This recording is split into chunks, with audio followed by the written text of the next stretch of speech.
Budayawan Butet Kartarejasa menyinggung keganjilan hasil quick count Pilpres 2024 yang memenangkan Prabowo Gibran. Butet lantas menyinggung kemenangan Ganjar Mahfud yang menang di luar negeri. Hal ini disampaikan Butet seusai menemui Capres 03 Ganjar Prabowo di Bantul, Yogyakarta. Butet menyebut, ada yang aneh dari praktik demokrasi di tanah air. Butet memberi contoh bagaimana era SBY yang mana 2 kali presiden ke-6 itu menang baik di dalam negeri maupun di luar negeri. Kemudian Presiden Jokowi, yang juga menang di luar negeri dan di dalam negeri. Butet lantas menyinggung bagaimana Ganjar Mahfud menang di luar negeri namun suaranya justru paling buncit di dalam negeri. Saya itu berpedoman pada hasil coblosan kita di luar negeri. 2 kali Pak SBY luar negeri menang, di dalam negeri menang. 2 kali Pak Jokowi di luar negeri menang, di dalam negeri menang. Yang kali ini di luar negeri kita sudah melihat di medsos, kan? Hasil coblosan kita di luar negeri menang, Ganjar menang, ujar dia. Untuk itu, Butet masih optimis, Ganjar Mahfud bisa menang apabila gugatan pemilu terhadap dugaan kecurangan benar-benar dilakukan. Meski, ia mengakui hal ini bukan ranah para seniman. Ia menerangkan para seniman akan menunjukkan perlawanan dengan cara masing-masing. Kesenimanan mengekspresikan dengan bahasa artistiknya masing-masing, yang penyair menulis puisi, menulis pantun cerpen, yang pelukis melukis, yang pemain teater mengartikulasikan keanehan itu di panggung teater. Sangat berlebihan kalau meminta seniman juga sampai ke Mahkamah Konstitusi, pungkas dia.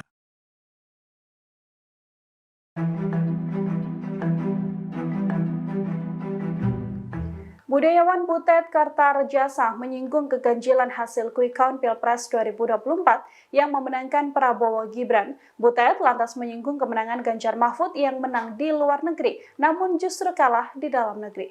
Hal ini disampaikan Butet seusai menemui Capres nomor urut 3 Ganjar Pranowo di Bantul, Yogyakarta. Butet menyebut ada yang aneh dari praktik demokrasi di tanah air.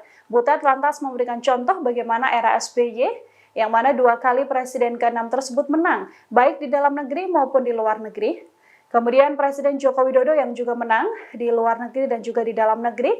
Butet lantas menyinggung bagaimana Ganjar Mahfud menang di luar negeri, namun suaranya justru paling buncit di dalam negeri. Untuk itu Butet masih optimis Ganjar Mahfud bisa menang apabila gugatan pemilu terhadap dugaan kecurangan benar-benar dilakukan. Meski ia mengaku ini bukan ranah para seniman. Butet menerangkan para seniman akan menunjukkan perlawanan dengan cara mereka masing-masing. Pak Jokowi ku ngono lho, mentang-mentang. Lah iya, padahal Pak Jokowi kalau nggak ada PDI Perjuangan juga aduh kasihan dah.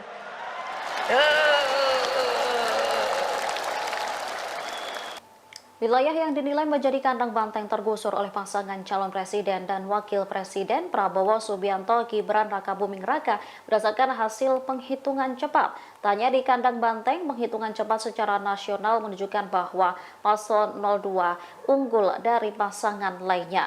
Dengan hasil itu, kata kunci PDIP pun sempat menjadi trending topik di akun X. Topik yang dibahas beragam, mulai dari merosotnya suara paslon 03 Ganjar Pranowo Mahfud MD.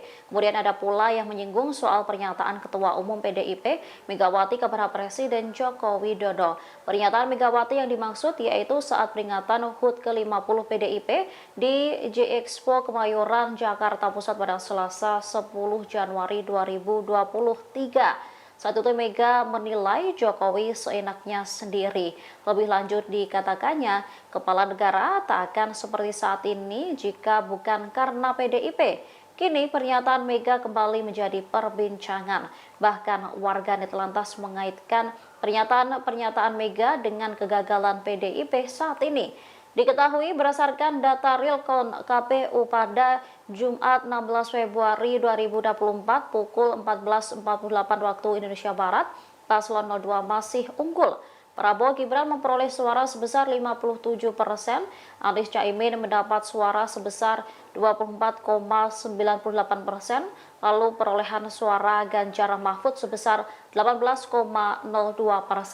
Meski demikian hasil ini masih akan terus berubah, sementara hasil sebenarnya akan diumumkan pada pertengahan Maret. PDI Perjuangan menggalakkan program stunting loh Pak. Mbok saya dikasih bintang toyo. Pak Jokowi ku ngono lho, mentang-mentang.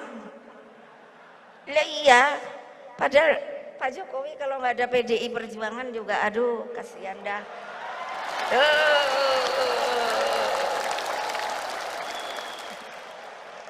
Lo legal formal lo. Beliau jadi presiden tuh nggak ada kan ini. Legal formal diikuti terus kan sama saya.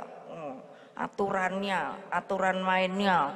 Terus Pak Ma'ruf, saya minta, kaget Pak Ma'ruf. Pak Ma'ruf itu dulunya sama-sama di BPIP. Waktu itu masih UKP PIP. Terus setelah itu yaitu ada Pak Mahfud tuh, saya lihat tuh, mana dia tadi ya, ada deh. Nah itu, terus saya bilang gini, kan Pak Jokowi, saya bilang Pak Jokowi, Pak ntar kalau ini saya minta izin untuk pendamping Bapak itu Pak Ma'ruf ya gitu. Saya bilang sama Pak Ma'ruf kan, terus bilang Pak Mahfud diambil sebagai Menko Polkam. Terus saya bilang sama mereka, kok enak amat ya, aku tadinya bosnya mereka, tiba-tiba diambil sama Pak Jokowi, tung tung tung tung tung, lah aku kok ora dijupuk ya, lah kan mestine ya katut no aku, enggak, tetap aja BPIP, yo ya udah, karena saya nggak cari kuasa, tahu nggak? Ya gitu dong, masa udah makin siang udah lapar apa ya? Capres nomor urut 3 Ganjar Pranowo mengatakan belum melihat kekalahan dalam Pilpres 2024. Dalam berbagai hasil hitung cepat atau quick count lembaga survei, Ganjar yang berpasangan dengan Mahfud MD berada di posisi buncit. Mantan Gubernur Jawa Tengah itu beralasan penghitungan suara di Komisi Pemilihan Umum masih berjalan dan belum ada keputusan. Ia juga menyampaikan adanya cerita-cerita lucu yang diterima dari beberapa masyarakat kaitannya dengan dugaan kecurangan Pilpres 2024. Namun pihaknya tetap mengimbau kepada para pendukungnya agar tetap tenang, tidak terpancing emosi, serta meminta para pendukung mengumpulkan bukti dugaan kecurangan tersebut. Suami Siti Atikoh itu mengatakan agar semua pihak tidak perlu marah dan mengikuti proses tahapan pemilu. Ganjar menegaskan saat ini penghitungan belum rampung dilakukan oleh KPU sehingga dibutuhkan waktu memastikan apakah dirinya menang atau kalah dalam pemilu 2024. Capres dari Partai PDIP itu dijamu oleh Butet Kartarejasa dengan hidangan serba kambing. Ganjar mengenakan kemeja berwarna putih bertuliskan good luck di sisi kirinya. Sesampainya di rumah Butet, Ganjar langsung disambut hangat para seniman yang sudah lama menantikan kedatangan sang capres. Para seniman mencoba memberikan semangat kepada Ganjar Pranowo dengan memberikan sebuah lagu yang dinyanyikan oleh musisi Sri Krishna Encik. Suasana pun menjadi riuh penuh canda tawa. Sri Krishna Encik menyanyikan lagu yang dilantunkan John Denver berjudul Living on a Jet Plane. Ganjar dan Atikoh pun turut menyanyikan lagu tersebut. Selesai santap siang dan menyanyikan lagu, para seniman dan sejumlah tamu melanjutkan diskusi tentang dinamika politik yang terjadi selama pemilu 2024.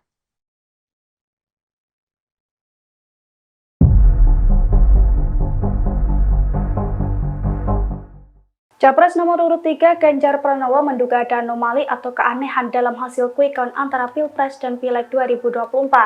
Sebab perolehan suara Ganjar Mahfud tertinggal jauh dibandingkan Prabowo Gibran di kandang banteng. Dilansir dari tribunnews.com, hal itu diungkapkan Ganjar saat jumpa pers di Gedung Highgate Jakarta pada Kamis 15 Februari. Ganjar mengatakan berdasarkan quick count, perolehan suara PDIP pada Pileg 2024 mengungguli partai politik lainnya. Namun suara Ganjar Mahfud justru tertinggal jauh dari Prabowo Gibran. Oleh karena itu, ia mengendus adanya anomali dalam perhitungan cepat tersebut. Ganjar pun mengaku kini pihaknya tengah menyelidiki berbagai anomali tersebut. Diketahui sebelumnya berdasarkan quick count Litbang Kompas per pukul 14.25 waktu Indonesia Barat, total data yang masuk dari seluruh tempat pemungutan suara atau TPS di Indonesia sudah mencapai 95,15%. Hasilnya Prabowo Gibran menempati posisi pertama, kemudian Anies Mohaimin dan juga Ganjar Mahfud. Di sisi lain untuk pemilihan umum legislatif atau Pileg PDIP masih berdiri kokoh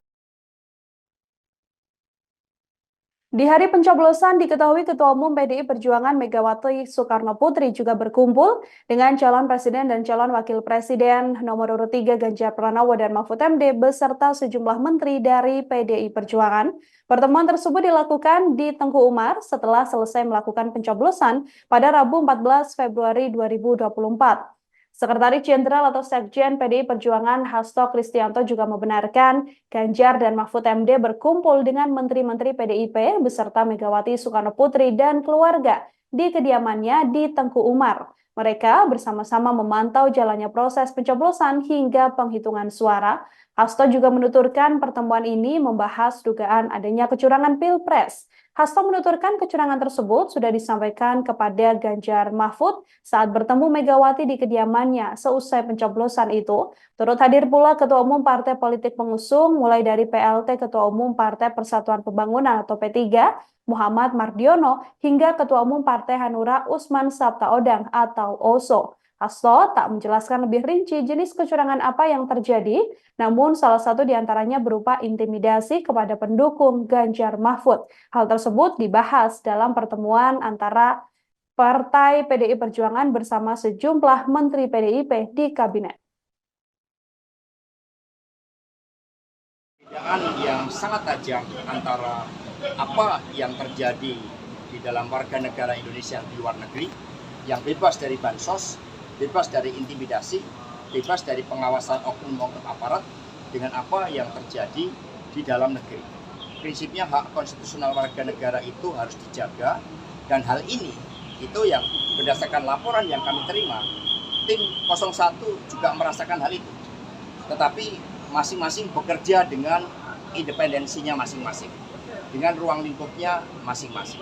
Mas, kabarnya Pak Surya Paloh mau ketemu Bu Mega, Mas. Itu udah ada info terkait rencana tersebut? Kami belum menerima kabar terkait hal tersebut. Mas, meskipun masih quick count, tapi kan beberapa baris PDIP sempat pidato dari NTT, bahkan di beberapa negara daerah dijebol oleh Pak Prabowo. Ini kita tanggapan Mas, ada justru itulah yang salah satu anomalinya, karena pergerakan dari struktur itu sangat masif. Meskipun kami melihat bahwa elemen-elemen kekuatan penggerak dari PDI Perjuangan seperti kepala-kepala daerah dari kami banyak sekali yang dilakukan intimidasi dengan menggunakan proses hukum. Tetapi ini kan dirasakan, tetapi bukti-bukti materialnya, nah inilah yang kemudian dirumuskan oleh tim khusus tadi. apakah akan menjadi